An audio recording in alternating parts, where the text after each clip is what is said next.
जंगल में बहुत तेज हवा चल रही थी। सब पक्षी डरे हुए थे। ऐसे ही हालात में रानो चिड़िया भी अपने बेटे कुकू के साथ अपने घर में डरी हुई बैठी थी। तेज हवा के साथ उसका घर भी पूरी तरह हिल रहा था। मम्मा, मुझे बहुत ज्यादा डर लग रहा है। अगर ऐसी तेज हवा में हमारा घर गिर गया तो हम क्या करेंगे?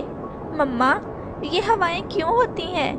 कुकू बेटा, ऐसे डरते नहीं हैं और बहादुरी से इन हालात का मुकाबला करते हैं। क्या तुम्हें पता है, हमारे पास तो सुरक्षित घर है, लेकिन हमारे पूर्वज तो ऐसे मौसम का मुकाबला पेड़ पर बैठकर ही किया करते थे। उनके पास तो ऐसे घर भी नहीं हुआ करते थे। वो माँ बेटा ऐसे बातें कर ही रहे थे कि तेज हवा का एक झोंका आता है और उनका घर टूटकर नीचे गिर जाता है और वो माँ बेटा रोने लग जाते हैं। मम्मा, वही हुआ जिसका मुझे डर था। हमारा घर टूट गया। अब हम ऐसी सर्द हवा में क्या करेंगे?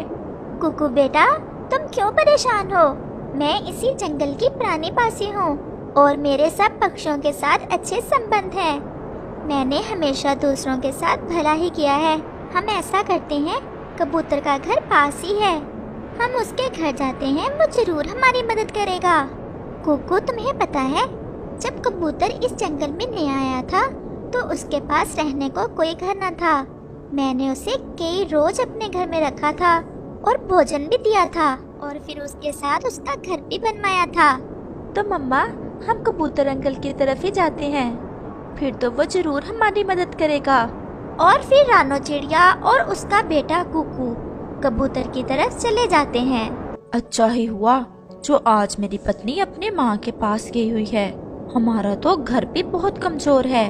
अगर मेरी पत्नी भी आज होती तो ये घर इस तेज हवा में हम दोनों का बोझ बर्दाश्त ना कर पाता और टूट जाता। कबूतर ऐसा सोच रहा था कि उसके घर का दरवाजा बजता है। कौन है? मम्मा, मम्मा, कबूतर अंकल तो जाग रहे हैं। मैं हूँ रानो चिड़िया। कबूतर भैया, मेरा घर इस तेज हवा में टूट गया है और ठंड बहुत ज्यादा है। आप हमें अपने घर में रख लें। सच जानो तो मैं झूठ नहीं बोल रहा। मेरा घर बहुत ज्यादा कमजोर है। वो तो आज मेरी पत्नी नहीं है, वो अपनी माँ के पास गई हुई है। अगर वो भी इस घर में होती तो ये घर गिर जाता। ये ज्यादा बोझ नहीं उठा सकता। ऐसा सुनकर रानो चिड़िया के पास तो कोई जवाब नहीं था। वो बहुत हैरान होती है और अपने बेटे से थोड़ा शर्मिंदा भी।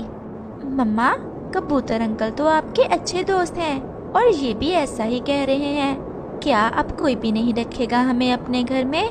लेकिन रानो चिड़िया खामोश रहती है। कुकू, चलो हम कालू कौवे और गोरी की तरफ जाते हैं।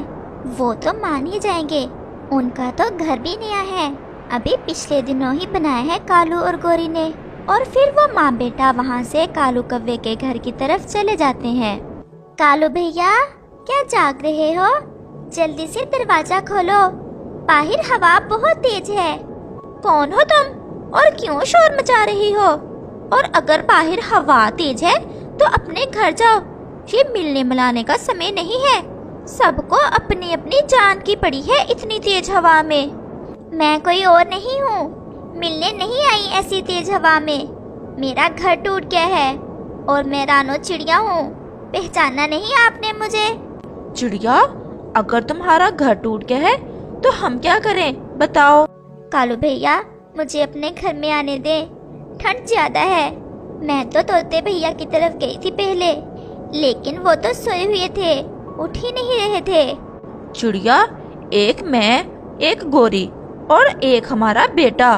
ये हमारा घर इतना मजबूत नहीं है कि तुम दोनों का भी बोझ बर्दाश्त कर सके। तुम ऐसा करो, कबूतर की तरफ चली जाओ। मैं गई थी कालू भैया, लेकिन कबूतर भी यही बात कह रहा है कि उसका घर कमजोर है, ज्यादा बोझ नहीं उठा सकता। हम माँ बेटे का कौन सा ज्यादा बोझ है? अच्छा, ऐसा करो, तुम अपने बेटे को भेज दो अंदर, लेकिन तुम नहीं आ सकती। ऐसा ना हो कि तुम्हारे वजन से ये घर ही गिर जाए। बस इतना ही कर दें, आप मेरे बेटे को ही अपने घर में रख लें और मैं पेड़ पर बैठ जाती हूँ। नहीं मम्मा, मैं आपको ऐसे छोड़कर कैसे जा सकता हूँ कालू अंकल के घर? कुकू, अपनी माँ की बात नहीं मानोगे? मैं जो कह रही हूँ वो तुम करो। कालू भैया, आप दरवाजा तो खोलें, बस कुक्कू ही आएगा अंदर। और फिर कालू कौवा दरवाजा खोल देता है और कुक्कू कालू के घर में आ जाता है। कहाँ, यहाँ नहीं? मेरे जग्गू की नींद खराब करनी है क्या? वहाँ बैठ जाओ थोड़ा दूर। और कुक्कू रोते हुए एक तरफ होकर बैठ जाता है। रात भी बहुत ज्यादा ठंडी थी और ऊपर से इस तेज हवा ने तो और भी ठंड बढ़ा दी थी। रानो चिड़िया एक पेड़ के नीचे बैठ जाती है और रोने लग जाती है। ये कैसे स्वार्थी पक्षी हैं सब। मैंने हमेशा सबकी मदद की, सबका ख्याल रखा, और आज मेरा घर टूट गया तो कैसे सबने मुझसे मुंह मोड़ लिया। न जाने इन पक्षियों के मन इतने पत्थर क्यों हैं। रानो चिड़िया सारी रात ऐसे ही गुजार देती है और फिर सुबह हो जाती है और हवा भी रुक जाती है। कालू और गोरी भी अपने घर से बाहर निकल आते हैं। ये देखो चिड़िया, ये देखो, यहाँ से भी टूटा हुआ है और यहाँ से भी बहुत कमजोर है मेरा घर। आप सच ही कह रहे हो। मेरा कुक्कू नहीं उठा अभी तक। आप प्लीज मेरे कुक्कू को जगा दें। हमने नया घर बनाना शुरू करना है। चिड़िया, कितने दिनों में बन जाएगा तुम्हारा घर? गोरी बहन, अभी तो सारा काम करना है, 2-4 रोज तो लग ही जाएंगे। चिड़िया, मुझे तुम पर बहुत दया आ रही है। तुम ये 2-4 रोज हमारे घर में ही रह लेना हमारे साथ, लेकिन एक शर्त है। ये तो आपका बहुत एहसान होगा मुझ पर और मेरे बेटे पर, लेकिन क्या शर्त है? तुम इतने दिन हमारे लिए भोजन लेकर आओगी जितने दिन हमारे घर में रहोगी। मुझे मंजूर है गोरी बहन। जितने दिन हमारा घर नहीं बन जाता, मैं रोज शाम को आती हुई आप सबके लिए भोजन ले आया करूँगी। और फिर कुक्कू भी आ जाता है। कुक्कू, चलो बहुत ज्यादा काम है। और फिर कुक्कू और रानो चिड़िया वहाँ से चले जाते हैं। वो सारा दिन काम करते हैं। वो सूखा घास लाते हैं और फिर कुछ लकड़ियाँ और अपने घर में नरम नरम घोंसला बनाने के लिए कुछ सूखे पत्ते भी। मम्मा, आपको रात बहुत ठंड लगी होगी, बाहर तो बहुत तेज हवा चल रही थी। कुक्कू मेरी जान, मुझे बस तुम्हारी ही चिंता थी। मैं तो पहले भी ऐसी कई रातें ठंड में गुजार चुकी हूँ। वो तो भला हो कालू और गोरी का। चलो, तुम्हें तो रात रख लिया अपने घर में गोरी ने आज कहा है जितने दिन हमारा घर नहीं बन जाता, हम दोनों उनके घर में रह सकते हैं। क्या मम्मा? लेकिन रात को तो माँ नहीं रही थी। लेकिन उसने ये भी कहा है कि जितने दिन हम उनके घर में रहेंगे उन सब का भोजन हम लेकर जाया करेंगे। अब चलो। और फिर वो माँ बेटा भोजन ढूंढते हैं और फिर शाम हो जाती है। कुक्कू और उसकी माँ वापस चले जाते हैं। कालू कौवा, गोरी और उनका बेटा जग्गू घर में ही थे। भोजन लाई हो ना? मैं ले आई हूँ गोरी बहन, ये सब आपके लिए ही है। हम दोनों ने तो खा लिया है। गोरी बहुत खुश हो जाती है। वो सब भोजन खा लेते हैं और सो जाते हैं। और फिर सुबह हो जाती है। गोरी बहन, मेरा घर तो आज शाम तक ही बन जाएगा। बस हम आज की रात ही रहेंगे आपके घर और कल से हम अपने घर में ही रहेंगे। और फिर चिड़िया वहाँ से चली जाती है। गोरी, चिड़िया का तो घर ना ही बने तो अच्छा है।